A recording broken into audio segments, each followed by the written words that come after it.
Welcome to Shabana recipe code. ఈరోజు మన recipe mutton kofta curry.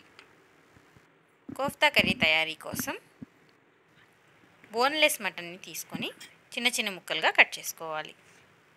ఇప్పుడు ఒక మిక్సీ జార్ తీసుకొని అందులోకి శుభ్రంగా కడిగిన మటన్ ముక్కలను యాడ్ చేసుకోవాలి. అలాగే ఒక స్పూన్ చికెన్ మసాలా, ఒక స్పూన్ కారం, అర స్పూన్ ధనియాల పొడి, చెక్క మొగ్గ, అర స్పూన్ పసుపుని మిక్సీ జార్లోకి యాడ్ చేసుకోవాలి.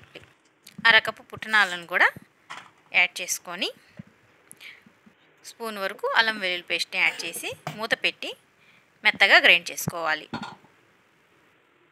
గ్రైండ్ చేసుకున్న మిశ్రమంలోకి సరిపడా సాల్ట్ని యాడ్ చేసి బాగా కలుపుకొని పెట్టుకోవాలి. స్టవ్ మీద ఫ్రైయింగ్ ప్యాన్ పెట్టి 3 టేబుల్ స్పూన్ల సన్ఫ్లవర్ ఆయిల్ని యాడ్ చేసుకోవాలి. మా ఛానల్ని మొదటిసారిగా చూస్తున్నట్లయితే సబ్స్క్రైబ్ చేయండి. ముందుగా నోటిఫికేషన్ అందుకోవడం కోసం పక్కనే ఉన్న బెల్ ఐకాన్ని ప్రెస్ చేయండి. నూనె వేడెక్కాక చేతికి కొంచెం ఆయిల్ని అప్లై చేసుకొని వీడియోలో చూపిన విధంగా వడలను పల్చగా ఒత్తుకొని ఫ్రైయింగ్ ప్యాన్లోకి యాడ్ చేసుకోవాలి. స్టవ్ని లో ఫ్లేమ్లోంచి మూత పెట్టి వడలను వేగనివ్వాలి. తర్వాత మూత తీసి 2 వైపులా కాల్చుకొని గోల్డెన్ బ్రౌన్ కలర్ వచ్చేంత వరకు వేయించుకోవాలి. వీడియోలో చూపిన విధంగా గోల్డెన్ బ్రౌన్ కలర్ వచ్చినట్లయితే ప్లేట్లోకి తీసుకొని పెట్టుకోవాలి. ఇప్పుడు కర్రీ తయారీ కోసం ఒక పెద్ద ఉల్లిపాయ, 2 టమాటాలను తీసుకొని ఉల్లిపాయను సన్నగా కట్ చేసుకోవాలి. టమాటాలను మిక్సీ జార్లో మెత్తగా గ్రైండ్ చేసుకొని పెట్టుకోవాలి. మా ఛానల్ని చివరి వరకు పూర్తిగా చూసి తప్పకుండా మీరు కూడా ట్రై చేసి ఎలా ఉందో నాకు కమెంట్ ద్వారా తెలియచేయండి. మటన్ వడలు వేయించుకున్న అదే నూనెలో చెక్క మొగ్గను యాడ్ చేసుకొని కట్ చేసుకున్న ఉల్లిపాయలను కూడా యాడ్ చేసుకోవాలి. ఉల్లిపాయలు గోల్డెన్ బ్రౌన్ కలర్ వచ్చిన తర్వాత అందులోకి ఒక స్పూన్ అల్లం వెల్లుల్లి పేస్ట్ని యాడ్ చేసుకొని పచ్చివాసన పోయేంత వరకు వేయించుకోవాలి.